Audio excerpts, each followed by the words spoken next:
Olá, papai Giado. Como é que vocês estão? Eu tô suave, e bom, gente, estou de volta para mais um vídeo para vocês, porque no outro vídeo não ficou muito bom. Por isso, meu pai tirou o vídeo. Então, vamos esse vídeo. Então, é o seguinte. Você sabe já do nosso acampamento que foi de ontem, né?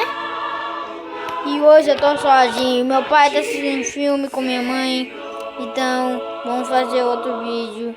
Esse episódio vai ser hoje. E o outro, ele prometeu, nós dois vamos fazer 10 capítulos do acampamento. É só isso. E nós vamos acampar todos os dias. Em todos os lugares do mundo. Sem parar. Então é o seguinte, quem gosta de acampar aqui, porque tô gostando muito,